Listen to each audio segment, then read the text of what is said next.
Right, welcome to this complete army video for the Tau. This is my 2000 points of Tau Empire.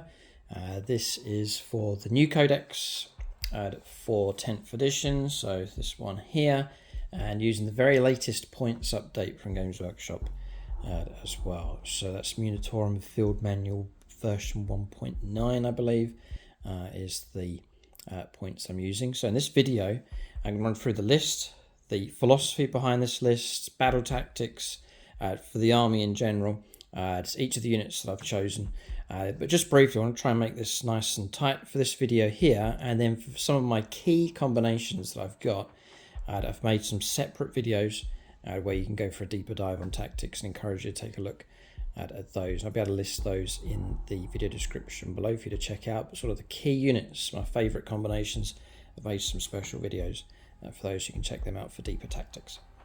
And the whole idea of this series, you should see all these videos drop at once. There's this nice playlist for you full of Tau content, just to really give you some good Tactica for building up your own Tau force. You're welcome to copy this list entirely. I'll give you all the points for it as well, or you can take elements from it. Leave comments below, corrections, suggestions. What units would you drop from this list? What are the weaker units? What units would you add in? So all of that is welcome in the comment section as well. So first thing to talk about is the general army tactics. So we are playing 10th edition 40k, and for that you need to have good control of the table and good control of objectives. So gone are the days where you can sit at the back with the Tau and then just shoot at stuff from range. Now you've got to be able to, yes, destroy stuff with your shooting, which is obviously the strongest asset that the Tau have, is their firepower, but it's got to be done so in a way where you're clearing away areas of the board and then moving units in to snatch those vital no man's land objectives and trying to fulfill secondaries and so on, getting units into different parts of the board, doing actions and so on. So this Tau force needs very strong firepower, but also the ability to maneuver quickly on the table, and also to deep strike in just to grab objectives and secure different parts of the battlefield. So hopefully reflecting that in this list, which forces you to go for a variety. So there's a real good variety here. And as you can see, this Tau army is big. It's a big footprint on the table. You do get a lot of good stuff for your points. So you're going to see, I'll run through the different units, but you're going to see a backline defensive block that's going to start the game on the table. Then you'll see units that are designed to push through to no man's land, or break through type units. And I also have units that are designed to deep strike in as reinforcements of firepower, but also to grab objectives and to land on different parts of the table. So three elements: the backline defense, breakthrough units, and then also the deep strikers to assist as well. So for Tau to do well, you must overwhelm with firepower. They're useless in close combat, utterly terrible, they don't stand a chance. There's a few tricks that you can do, but really firepower is everything. And then because they're not very good in close combat, that firepower needs to be where it's just deleting chunks of the opponent's force. So I need really, really good firepower. I need that firepower to be called upon wherever I need it, and to be dynamic enough to be able to shift and get into position, get diagonal firepower, fields of fire set up across the table. If I don't do that, then the Tau will be in trouble. But if I can destroy chunks of the opponent quickly with good firepower, then I think the Tau can do well. So you're going to see some nasty firepower combinations here for this list. So with that in mind, we'll come to individual units in just a moment, but detachment choice, they're all pretty good detachments. So it's been a tough choice to go for. I was on Montcar. If you go for Montcar, you'll get lethal hits of your firepower across the board, which is great. Your weapons count as assault as well if you advance, which is very useful if you're trying to maneuver into position quickly. You only get lethal hits on turns 1, 2, and 3, but a lot happens. Most stuff happens in those turns. So 6s to hit, just auto and go straight through, which is decent enough. But I've actually reverted back to my original with the index cards, going back to KOYO detachment. So it is turn 3 onwards, but if you can get to that middle stage of the game, then you get sustained hits of 1, and that's across the board for your firepower. And there are some very potent weapons on here, such as railguns, heavy railguns, fusion blasters. If you're popping extra hits on 6s, that's very, very good indeed. And if that unit is guided in, then it's sustained hits of 2, which is utterly deadly. So I've gone for KOYO, and it also fits in well. I've taken 3 enhancements which I really like, and so I've taken those from this attachment, and then also some of the stratagems are pretty good as well for this also. I think I cover that. I'll mention it here, but I cover that more in depth with my unit combination videos, which are now live. You can check those videos out for extra tactics. So I'm just going to go straight through the list now. So first up is the commanders. I'm actually running 2, which I think is a really good fun theme, the 2 commanders to work together. So I have a bit of hobby time here as I show you some of the models. So my original commander, Commander Ghosttide, which is this model just here, the Fusion Blaster theme. I think the Tau Commander model is one of the best kits out there for the Tau. Absolutely superb. So that's him, Commander Ghosttide. And then my brand new commander, which is just fresh off the painting desk, is Commander NATO, which is this one here. And that's the same kit, but that's a different pose that you can do. So that's him, a bit of High Fleet Leviathan basing going on with him as well. So you can check out the painting tutorials on the channel. Done one for the Storm Surge, which is available for the Tau. There's one for the broadside battle suits as well, and I'll show you how to paint these up. That's the 2 commanders. So they'll be in charge of the 3rd element of the army, which is the deep striking element of my Tau force. So they are there to bring firepower support just at the right point in the game, just to deep strike in and to lend that firepower support, but also to get into the further reaches of the battlefield by dropping in from the sky. So I'm trying to resist going too much into detail of these. I have done a Commander and Crisis Battlesuits tactics video for both of these combinations across here. Check that out. Roll up some dice, go through all the combinations, all the details, all the tactics for these in that one video. So check that one out for more information on the Crisis Battlesuit teams and their commanders. But it's 2 commanders. Across here, Commander Ghosttide, Enforcer Battlesuit for him, which I'll give you the points, 90 points. And then I give him Precision of the Patient Hunter upgrade. So that's each time the Vera makes a ranged attack, add 1 to the hit roll. She's just got +1 to the hit roll straight away. And then turn 3 onwards, +1 to the wound roll as well, which is very, very useful. The loadout for him is Marker Drone, Shield Drone for the extra wound, Marker Drone to help him and his unit. And they'll gain the marker like keyword. And then Quad Fusion Blasters. I want to max out the firepower for him. It's really designed to go tank and monster hunting. So Quad Fusion Blaster. Then for his bodyguard squad, as a 3-man Crisis Battlesuit team. The drones for those, I take a shield drone each and a gun drone each. I really would take 2 shield drones, but you can't do that. You can't duplicate, so I take a shield drone and a gun drone. And then double fusion blasters for each of those models. They come with a built-in 4+ invulnerable save. He's an Enforcer Battlesuit, so it knocks 1 off the AP minus when they get shot at with them. And then they're designed to go tank and monster hunting, because their rule for that combination, I think it's the Sunforge Crisis Battlesuit team. Yeah, it's double fusion blaster, and then each time you make an attack, it targets a monster or vehicle, you can re-roll the wound roll, which is very, very helpful for fusion blasters at strength 9. And you can re-roll the damage as well. So if you roll those dreaded 1s for your damage, 1s and 2s, you can re-roll them and try and get better damage coming through. They're designed to go tank hunting, monster hunting on the board. I can deep strike them in just the right point. If I can wait and bring them in turn 3 onwards, they'll get sustained hits, which is brilliant. And if I guide them in, sustained hits of 2, which is fantastic. So, real potent anti-tank unit. The other target that I need to do well against is heavy infantry. And so that's the other squad across here with Commander NATO.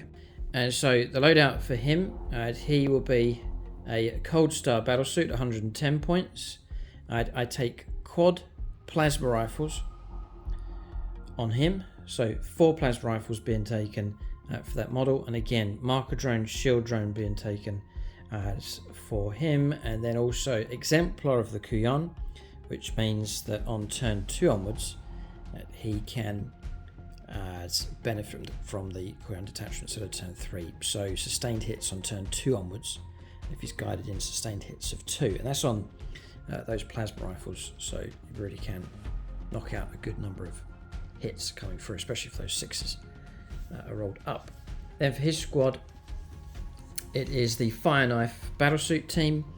So I take double plasma rifle on those, so really going for targets like aggressors, 3 wound type models and so on, just to gun them down in an ambush. The idea of this combination is that one cracks open the transport, so it's a Land Raider, and then the second squad destroys the occupants as they disembark. So this tag team combination for the commanders, very exciting way to play. And I would say Crisis Battlesuit teams are okay, but they really do need commanders with them just to get the most out of them. Now their built-in ability is built-in reroll ones. If they fire at a target that's fresh, that hasn't lost any casualties, they reroll on the hit roll, and that's going to benefit them and their commander. So very accurate firepower available from these. Obviously you can fish for 6s as well, if you have the target lit up and it's turn 2 onwards with the enhancement being given to the commander. But deep strikers, blistering firepower available against certain types of targets with these 2 units. And they really are great back pocket units to have in reserve. Just call them when you need them, and they can deliver some fantastic firepower. Points wise, at 110 plus 20, so 130 for the Cold Star Commander, 90 plus 15 for the Enforcer Commander Ghost Tide, so that's 105, then 170 for the Sunforge team, and then the Fire Knife combination Battlesuit squad is 150, so that's giving you the points values for those. So I've got my deep striking, bring them on when I need them, back pocket option for the army.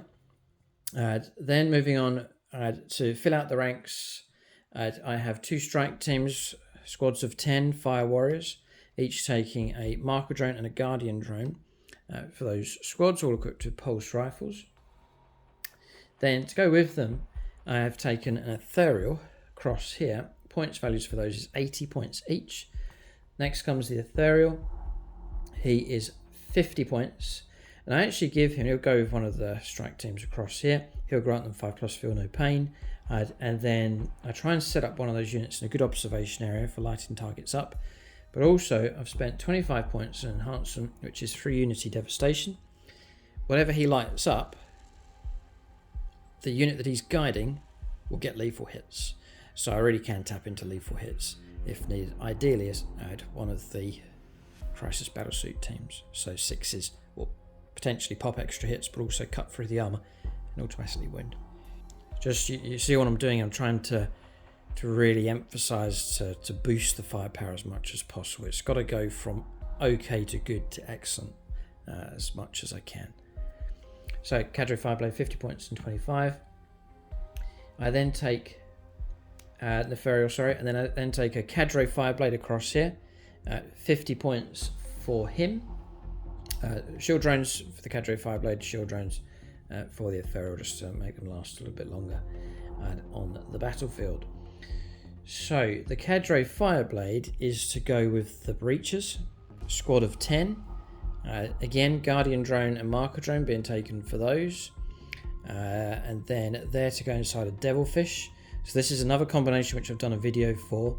The Fireblade, the Breachers, and the Devilfish is a great combination. This is one of my breakthrough type units. They're designed to surge, to push forwards from my deployment zone, and to go after objectives, to clear them, and to sit on top of objectives as much as possible. So they're looking for an opportunity to push forwards, potentially ambush with their firepower, and then to grab no man's land objectives. That's their job. That's a combination you can check out a tactics video I've made for those, and they really can be a great asset to have on the board. So like Breachers, they're okay. Cadre Fireblade makes them better. You can shelter them nicely inside the Devilfish, but with that combining together, they can become excellent, and a few stratagems you can add onto them as well. You really can do well with them. I would say with these infantry squads, bear in mind you do have the grenades keyword, so you can use that grenade stratagem to cause mortal wounds, which is very, very useful indeed.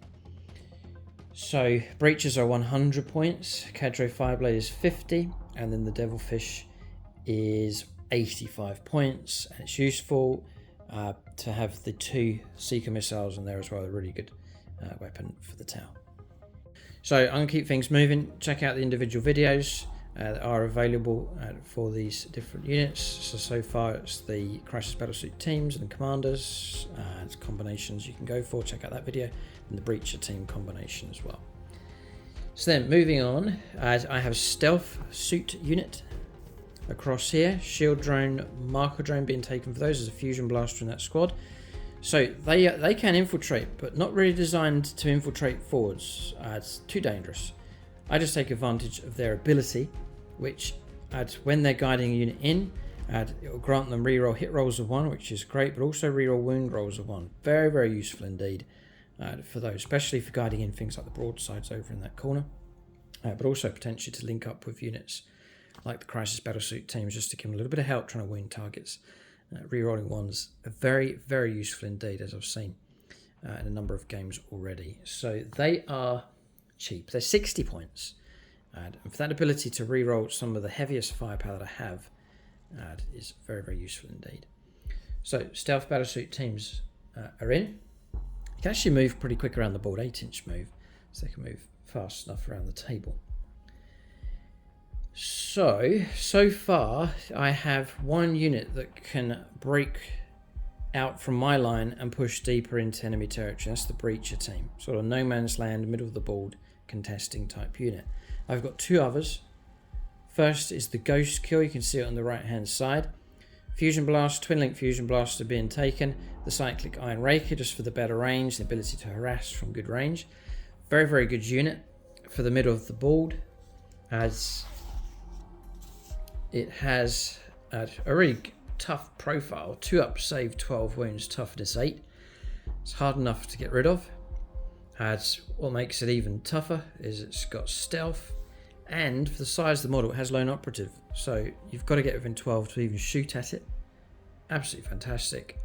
It's also got stealth drones twice per battle. After an attack is allocated to the model, you can change the damage characteristic of that to attack to 0. So a couple of las cannon shots coming in, just negate them to 0 with those 2 drones. So as long as you keep away from the enemy and keep a distance, very, very hard to kill. So usually I would put the Ghost Kill. I'd look for a flank, especially a flank, rarely the middle of the board, but usually a flank that's the quieter part of the battlefield. So expecting a big fight in the middle, big fight perhaps on one flank, I'd put him the opposite side of the board, just somewhere nice and quiet. He can harass from range, stay out of trouble, and then go after that no man's land objective that's over on that side of the table. So that's his job, just the Ghost Kill, just to float around, stay out of trouble, harass, survive, sit and contest on a no man's land objective. So that's his job.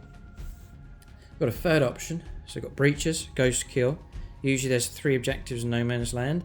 So I've got 1, 2, and the third one is the welcome return after years and years away. That's the Piranhas. That's these across here. Squad of 3. Now, I'm finding them to be exceptionally useful. They are cheap. The Ghost Kill comes in at 160 points all in for him. 3 Piranhas, 165. Not too bad. 3 vehicles, toughness 7, 7 wounds, 4 up save, OC of 2, 14-inch move. They're very, very quick. Their Fusion Blaster is okay. It's short range, though, range 12, just the 1 shot. So like 3 shots lean 4s is not very good. If I guide them in, then 3 shots lean 3s, couple of hits. What really sold it for me with these is each model can take 2 Seeker missiles, and the Seeker missile for the Tau is fantastic. So it's a 1-shot weapon only, so this is my ambush type unit. Talk about tactics for those in just a minute. 48-inch range with the Seeker missile, 4s to hit, so really try and guide them in as for those shots coming through. So that's 2 shots each. 6 of these missiles coming from the squad. Strength 14, which is fantastic. AP -3, which is brilliant. And then D6 +1, which is excellent as well for the damage. I'm a big fan of the Seeker missile. It's a high hitting weapon, and 6 of them coming off of this squad, plus the Fusion Blasters, is a really good combination. If I can guide those in, and imagine if I can guide those in with sustained hits of 1, sustained hits of 2, Really, really good. So I can start them on the board. They're very, very quick. But one tactic I've tried and big fan of, and that's to flank with them. So to keep them off the table, keep them reserves, and then just bring them on. So go after an objective that's towards the edge of the board, one of the no man's land objectives, to move on, but also has a great ambush unit as well. So I've got a hammerhead that's going to try and take on a heavy vehicle of some kind. It might struggle. I'll bring on the piranhas just to lend some firepower support. And it's 3 vehicles for the opponent to try and chew through and get rid of and be a distraction. So that's the 3 units that I have to contend for the middle of the table. The breaches, the ghost kill, and the piranhas, which I usually sort of flank and onto the table. So nice bit of dynamic going on with this tower force. Deep strike units that I shouldn't need to panic with. I can just bring them in exactly at the right point that I need them. Turn 2 onwards, turn 3 onwards. I've got some units available for me that I can push through to the middle of the table. And then thirdly, and crucially, that good strong backline support with firepower coming through. So that's the next step. So for that kind of firepower coming from the back, I've also already mentioned the strike teams, 2 squads, just to help observe, grab objectives, do actions and so on. But my big guns now is a double hammerhead, each taking a railgun. They're very, very cheap, 130 points, so it's excellent for what you get. It's 130 points, the railgun. Need I say more? I mean, the weapon is very good. Unless the opponent's boasting like a really good invuln save, or like an invuln save of some kind, 5+, 4+. But the railgun got the board covered at range 72, just the one shot, but it can be very, very accurate indeed.